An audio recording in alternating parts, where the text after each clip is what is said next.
With so many newcomers to house, Nottingham's inns were doing a roaring trade. Robin had to visit 9 of them before he found the witch-finders he was looking for. It turned out they were staying at the most expensive tavern in town, and he wondered how they could afford it. Was the witch-finding business really so lucrative? Or had they found an alternative source of income? He ducked through the doorway, hood pulled over his face. The room inside was murky with smoke from the fire. The smell of chicken broth filled his nose and he realized that he was starving. He gestured to a serving maid to bring him a bowl, then found a seat in the darkest corner. The witch-finders were sitting at different tables. Well, they probably weren't in league with each other then, just the sheriff. The one called Derek had surrounded himself with admirers, most of them female. He was swilling wine directly from the bottle, and judging by the glazed look on his face, had been doing it for a while. "Oh, it's one thing's easy," he said. There was a snort of laughter from a young man to his left, and he made a visible effort to pull himself together. "I mean, witch hunting's easy. You just have to have the eye for it." Robin couldn't resist. "The eye?" he called across, affecting an upper-class accent.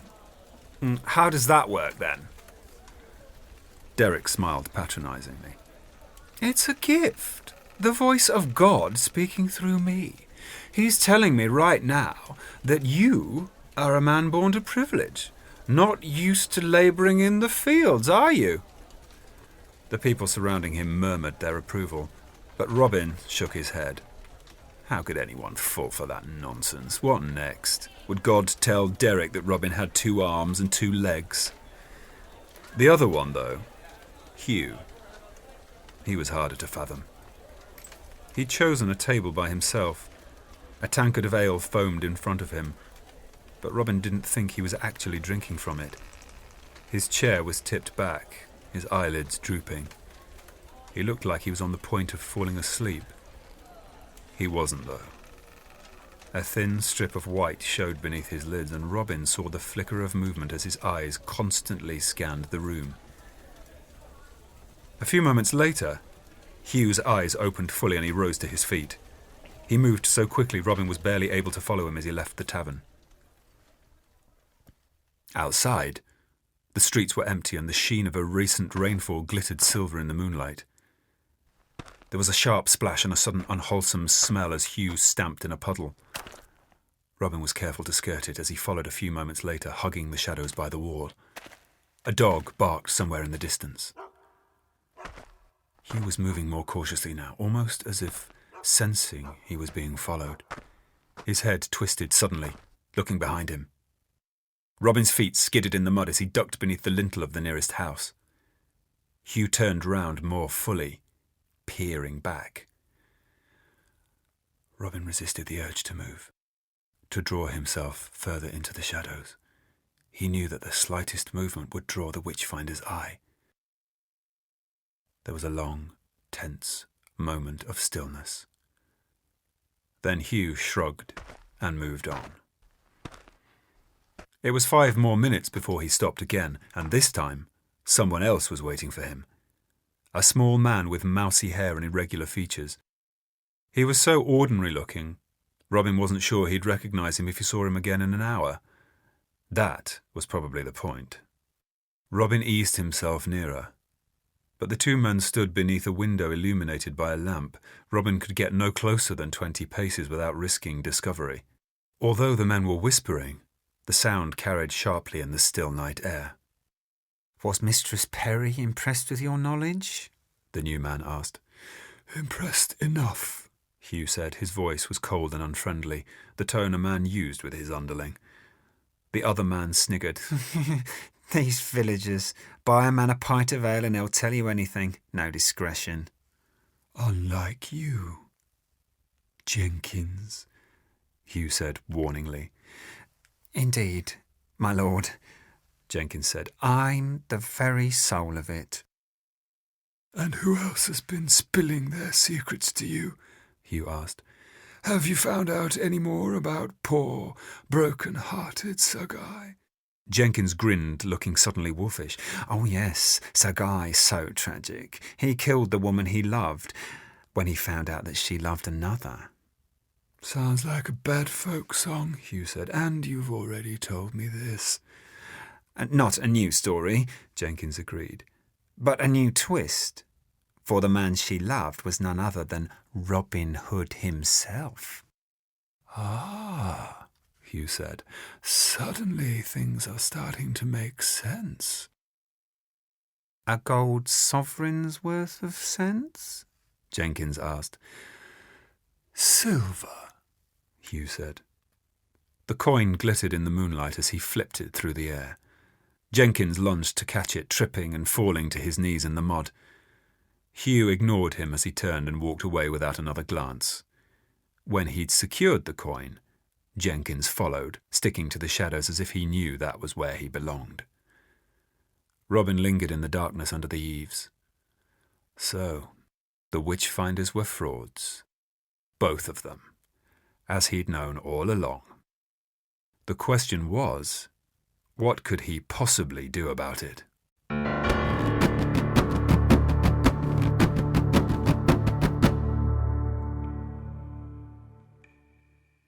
It was cold in Kate's cell, and dark, and in the morning she was going to die.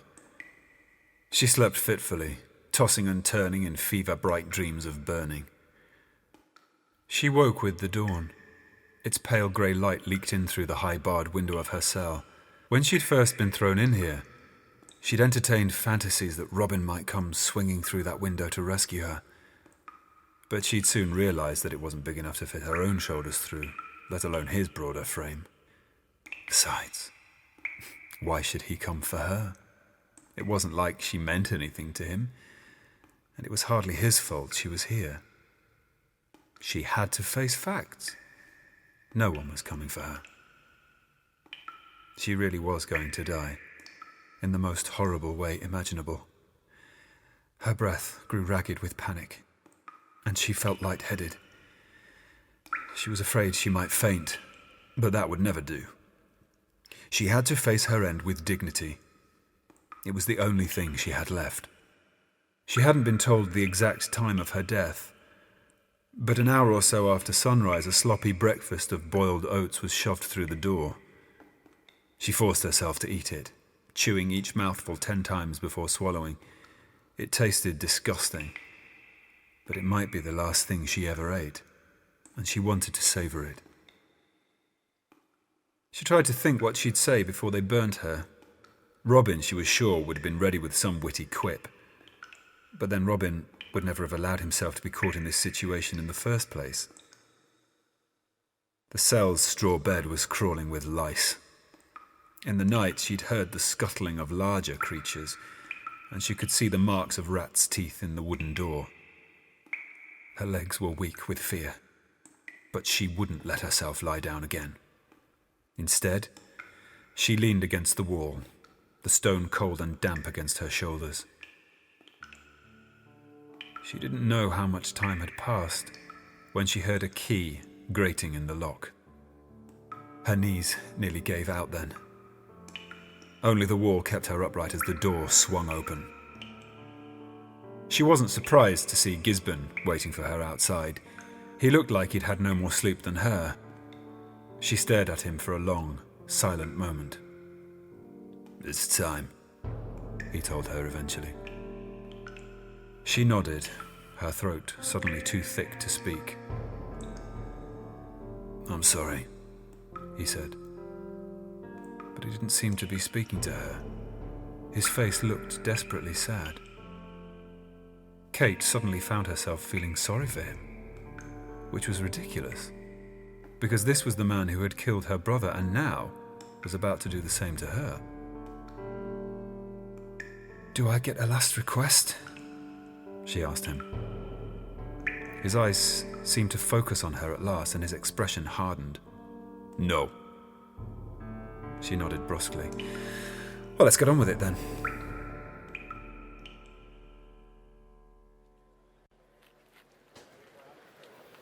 The sheriff was very pleased with the turnout.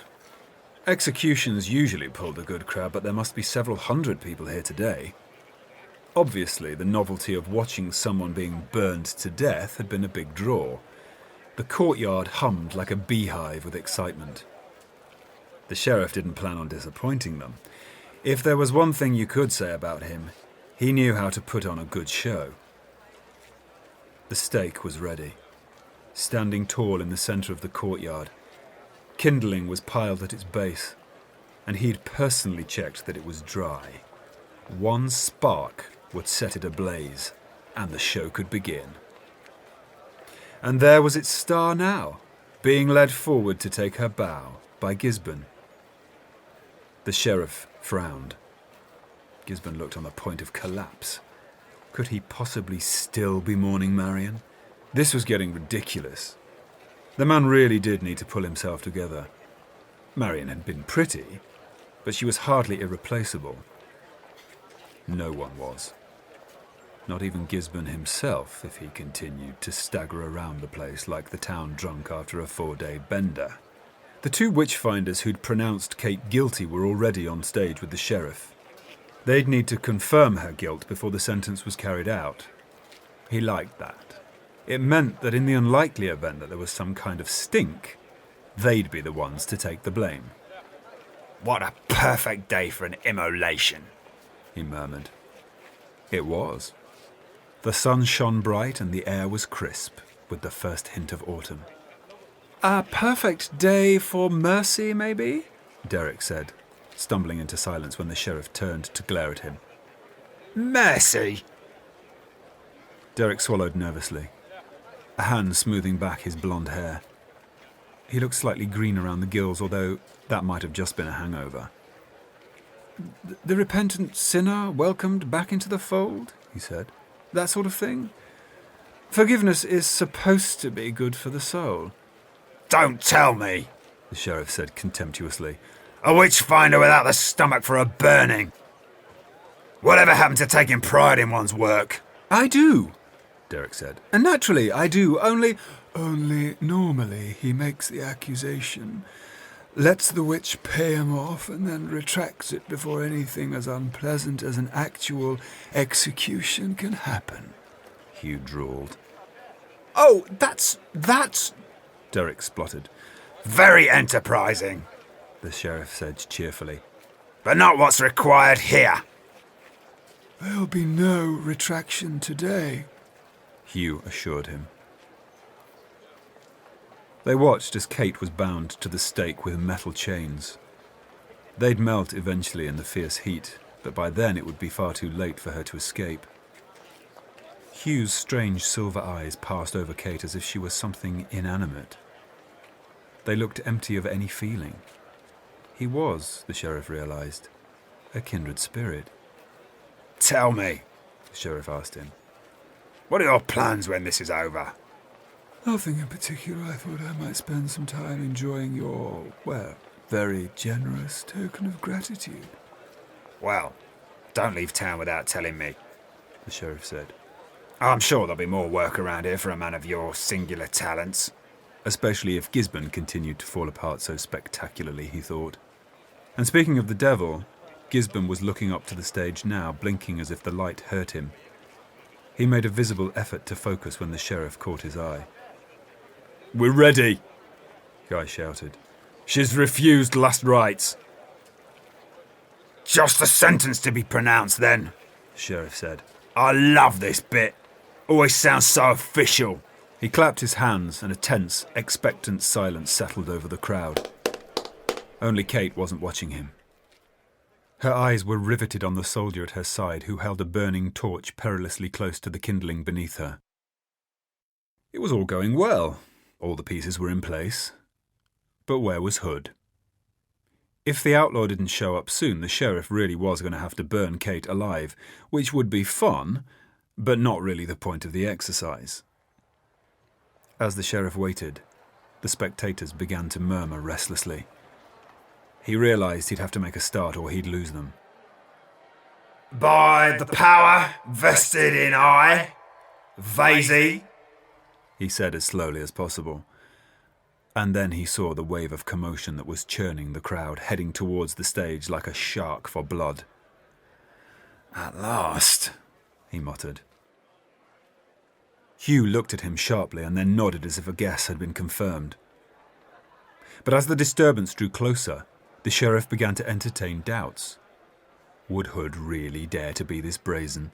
The man had a high opinion of himself, but he also usually had some sense of self-preservation.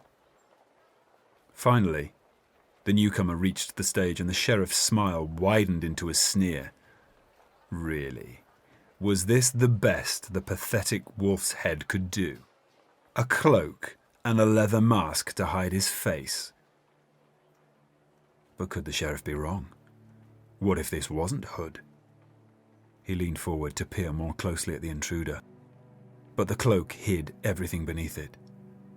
It was impossible to identify him. "My lord," the newcomer said, "I am Witchfinder Lazarus." His voice was deep and gritty and probably disguised. It gave nothing away.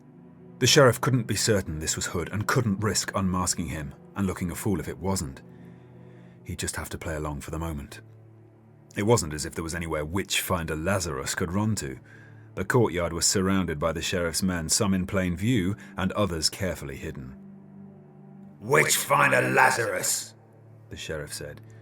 "What brings you so fashionably late to the party, Lazarus bowed stiffly. "A party indeed.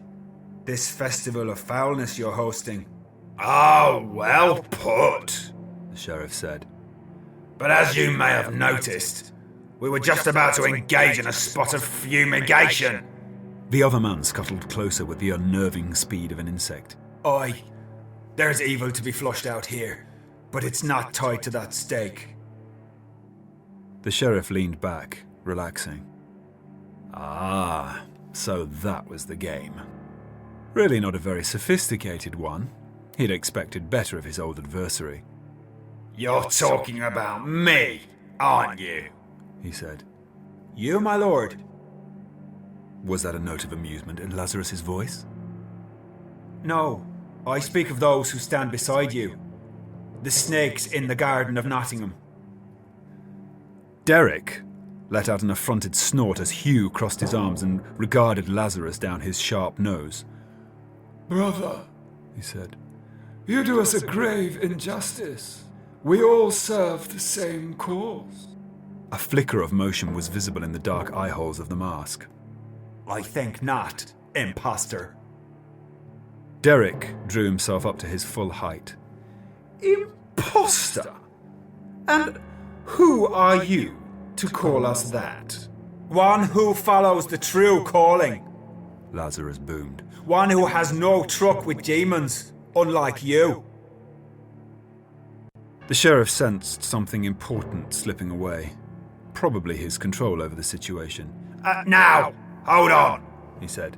"How dare you barge into my castle and accuse my associates of the very crimes that they've dedicated their lives to fighting?" Watching from beside Kate, Guy sensed the situation beginning to spiral into chaos. The sheriff shot him an imperious glance and he began pushing his way towards the stage and the drama playing out on it.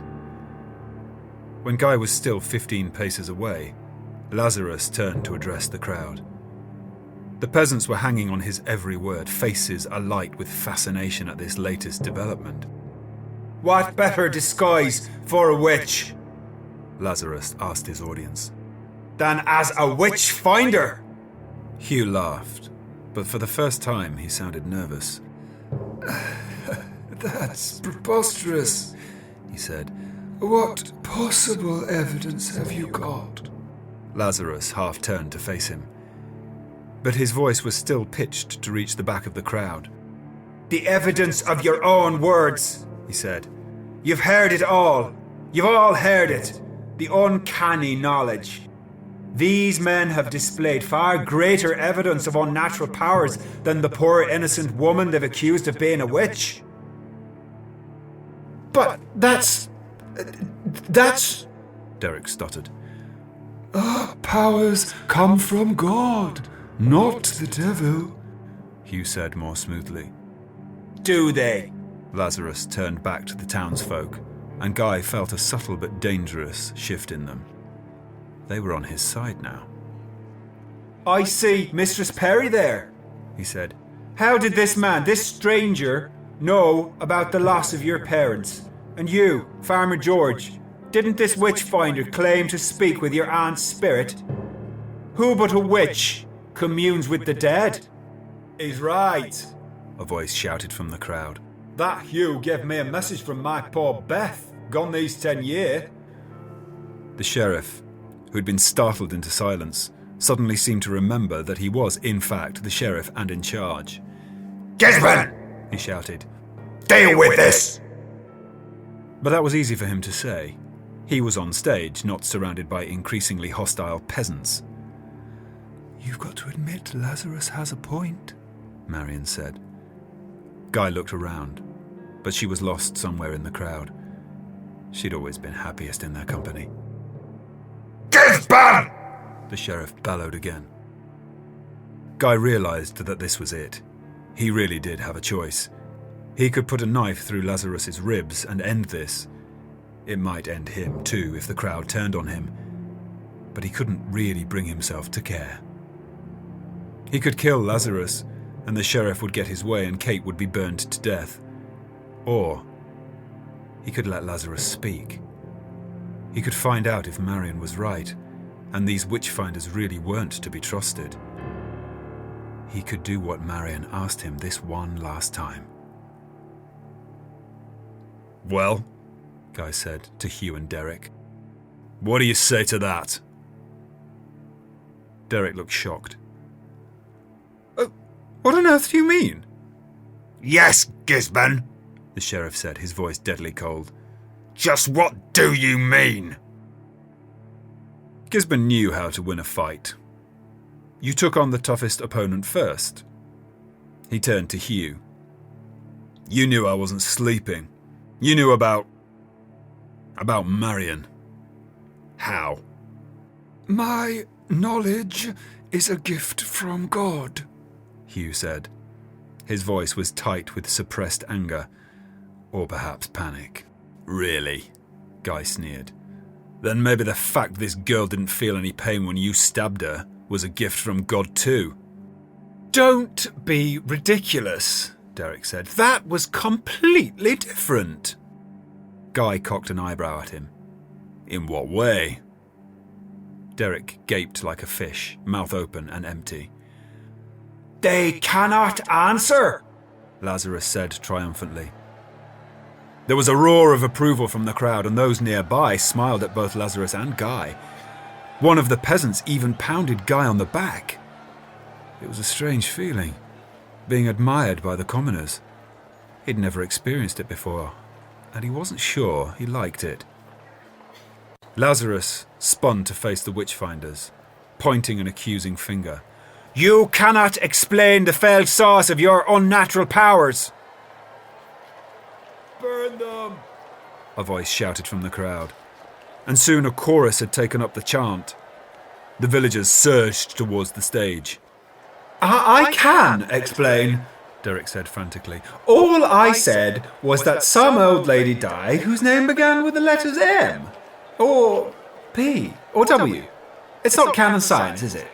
Old ladies die all the time. They're old. And I said she had grey hair. She was an old lady. What colour's it going to be? Purple? Shut up, you fool, Hugh hissed.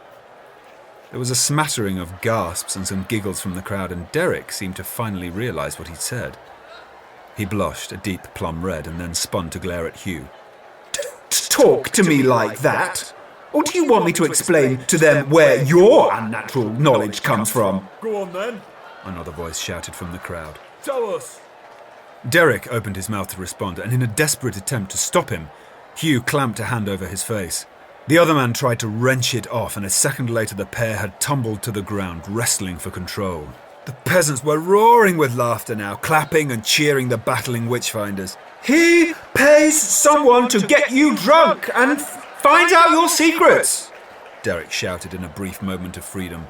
before Hugh tried to smother him with his own cloak. And these are the men you'd allow to condemn this poor girl to death? It was pandemonium in the courtyard now. Some of the peasants were screaming in fury, some laughing. Guy saw one man turn and punch his neighbour, using the chaos to settle a personal score. Then the man next to him kicked him, and soon a general brawl was raging out of control. Guy quickly lost sight of Kate in the seething mass of humanity. Gisborne! The sheriff yelled from the stage. Guy drew his sword, but he knew there was no way he could fight his way through all these men to reach his master, and he wasn't entirely sure he wanted to. Maybe this was it. Maybe this was the moment he became the man Marion had always wanted him to be. Gisborne, you cretin! The sheriff screamed. Lazarus is Robin Hood! The pain couldn't have been greater if Guy had turned his sword and plunged it into his own heart. Of course it was Robin Hood, making a fool of him once again. Guy roared in rage as he flung himself towards the masked witchfinder. There were 10 feet separating them, and massive tangled limbs and heaving torsos, but he forced his way through all of them, his sword clearing a path when his fists couldn't. He was vaguely aware that the sheriff's other troops were heading that way, an impenetrable circle of steel closing around the outlaw. It didn't matter. This was Guy's battle to fight and finish.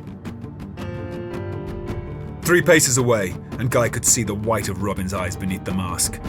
He must know he'd been rumbled by now, but he made no move to escape. "You," Guy grated. "You!"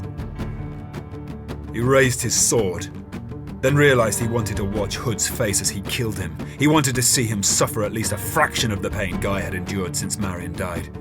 He grabbed for the leather mask and tore it away. It wasn't Hood.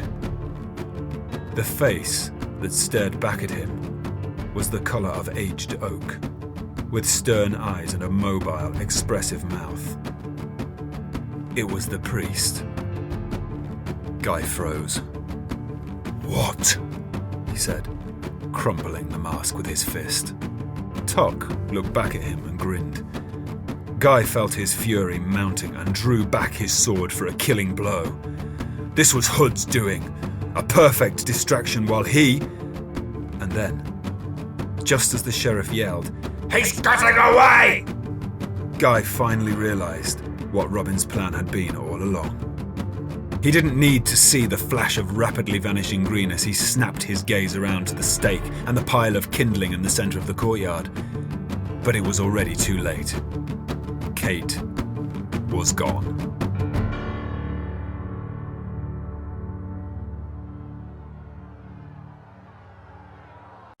The trouble was, Robin thought, his plan had succeeded too well. There was chaos in the castle, and it was as likely to trap him as save him. "Thank you," Kate gasped as he pulled her along behind him. "Don't thank me yet," he told her as the first soldier loomed in front of them. His eyes glared from beneath his helmet, but when he moved to draw his sword, the press of people trapped his arm. The soldier growled as he tried to shake them off, and Robin lunged forward, butting the man's nose with his forehead. The soldier yelled, dropping his sword as his hands fumbled for his face. Robin kicked the blade out of reach, and Kate lifted the chain between her hands and swung it against the soldier's head. He let out one final groan and crashed to the ground. They ran on. But now the sheriff's men knew where they were. It all depended on the gang. They should have been watching and waiting. They were supposed to drop him a ladder to scale the walls, but as he scanned the stones with frantic eyes, he could see no sign of it. The stones of the outer baileys stretched up, smooth and unassailable. At the very top, 3 distant faces stared down at him, Much, Little John, and Alan. "Master!" He just about heard Much shout desperately. He could see the problem now. The ladder had caught on a metal sconce 20 paces above him. John was shaking it, trying to free the rope. Robin snatched a look behind him and saw that the soldiers were closing in fast. An arrow thunked into the wall close to his head, and he flinched away from the shards of flint. "Hurry up!" he shouted to Much, who, far above, could only shrug helplessly. Another arrow thudded into the wall beside him, and then another, and this time it took a sliver of his flesh as it passed. Kate cried out, and he knew that she'd been hit too. Above them, The rope ladder jiggled and rocked, but didn't fall. Then another arrow shot by, a hand's width from Kate's cheek, and he knew they were out of time. He drew his own bow as he turned again to face their attackers. The nearest was only 30 paces away, pushing his way through the crowd. The soldier didn't even slow, advancing and knocking another arrow. Robin primed his own bow, hesitating only when he was at full stretch, the tip of his arrow quivering with tension. Could he do it? Risk others to save Kate? "Don't shoot!" Kate said, grabbing his arm.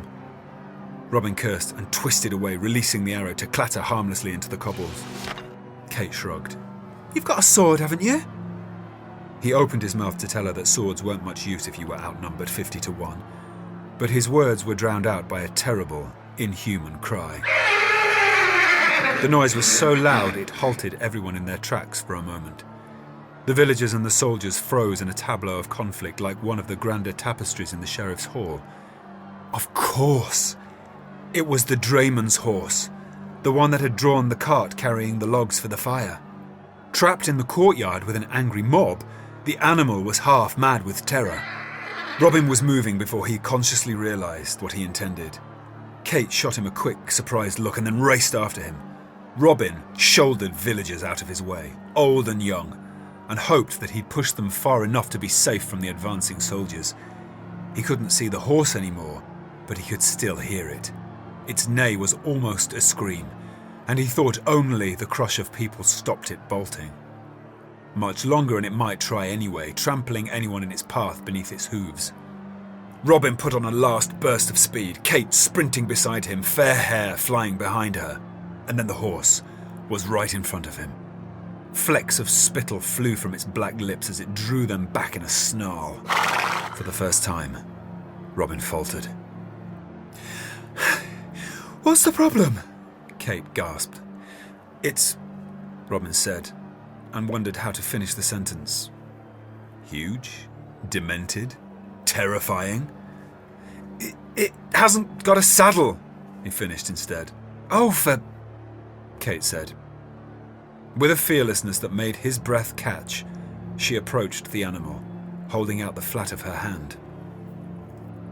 It snorted, and for a moment Robin thought it was going to bite her. Then it dipped its head and gently rested its lips against her palm. She smiled widely, and suddenly Robin could see how beautiful she was. He felt a stab of guilt for noticing it. How could he look at any other woman, now Marion was gone?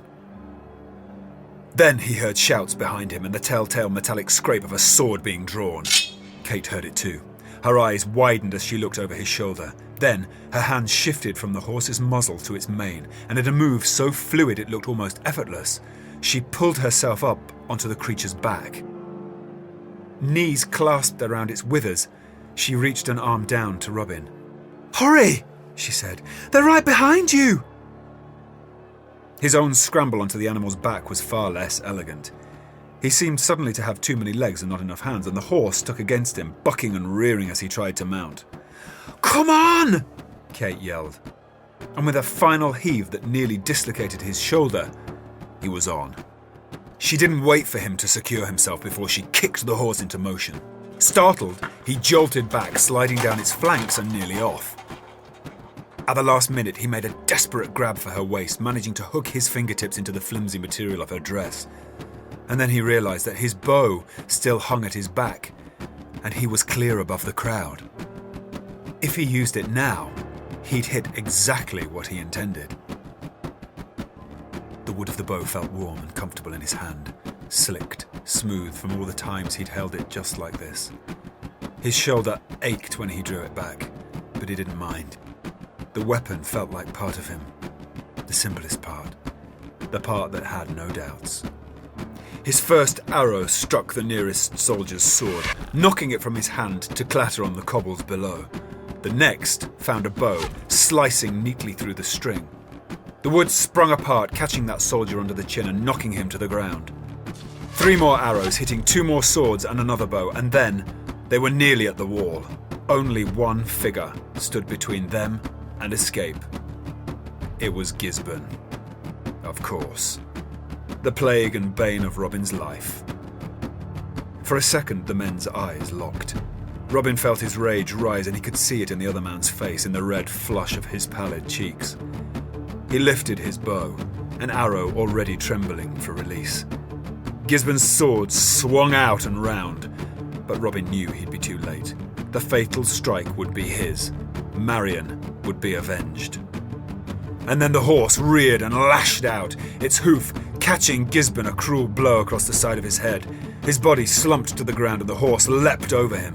Robin didn't know if it had trampled him as they landed, but he didn't have time to care. The castle wall finally lay right in front of them, their only chance of escape. The ladder was there, still caught on the metal sconce. It was nearer now, but not near enough, still 10 feet up and out of reach. The horse grunted in protest as Robin rose to his feet on his back. He felt the muscles of its flank bunch, and he knew that any second now it would buck to dislodge him. Kate grunted in protest too as he pulled her up, flinging her over his back like a sack of grain. He shifted on his toes, poised, and when the horse's hoofs left the ground, he flung himself upwards, using the force of its jump to propel him. His hand hooked onto the bottom rung of the ladder, slipped, and then desperately grasped. His torn shoulder shrieked in protest, but he ignored it. One final heave, and then his other hand grasped hold too. Kate hung from his back, legs tangling with his own. The weight of her was almost too much for him to bear, but then Robin felt her scramble up and over him until she could get her own grip on the wooden rungs. And then they were both climbing up, and though one final arrow thudded into the stones below them, it was too late. They'd made it. They were free.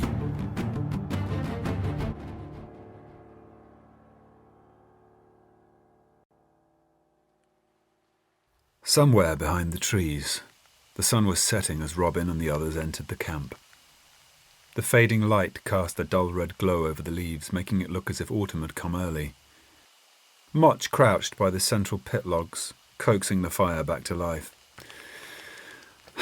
"I don't see," he said glumly, "why we couldn't have brought Kate here with us." "She's got a life to go back to," Robin told him. "Besides, forest is no place for a well-bred woman." There was another of those brief, tense silences as everyone thought about Marion.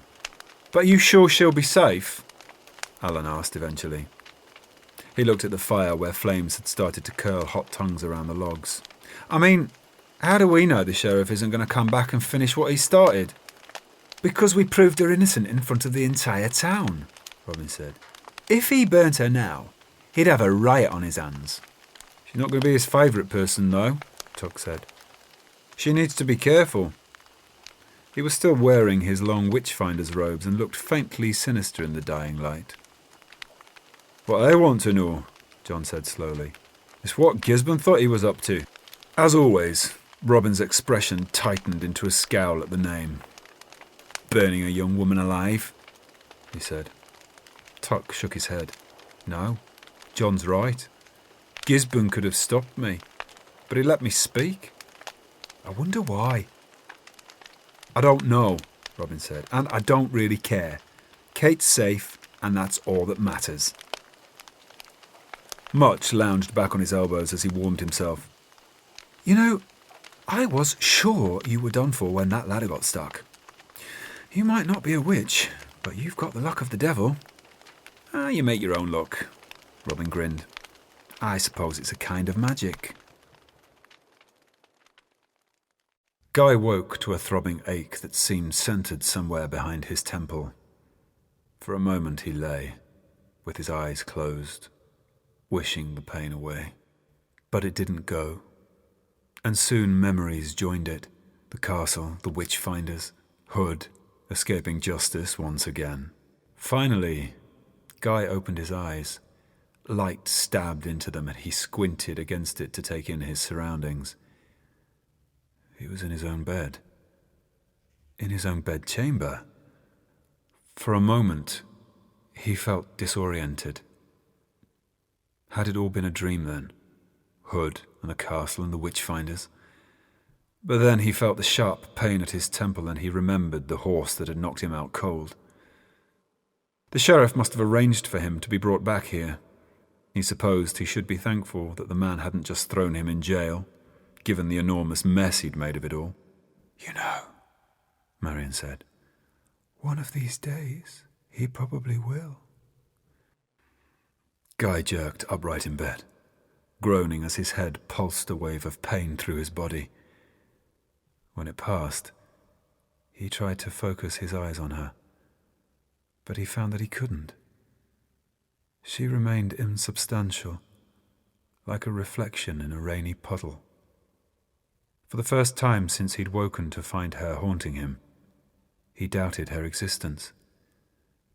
And as his doubts grew, her image wavered, and he knew that soon she'd be gone entirely.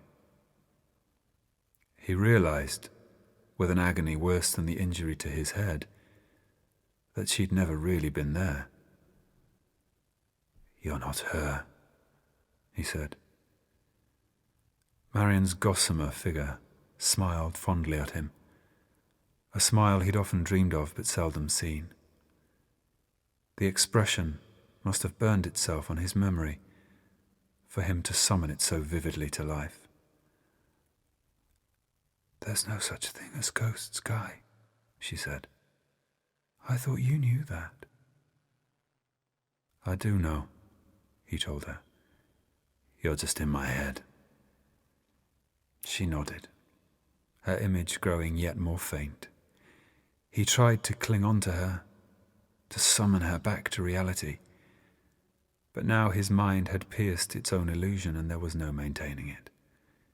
He wondered if it was the blow to his head that had cleared it. "You need to sleep, Guy," Marion said, her voice barely more than a whisper. She smiled ironically. "You're fading away." He gasped in a breath that was almost a sob. "There's no point listening to you, is there?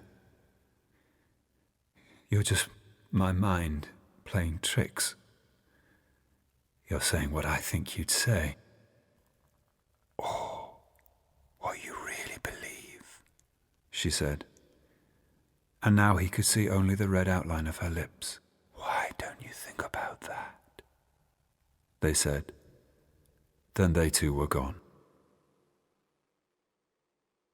Guy stared at the empty air for a long time.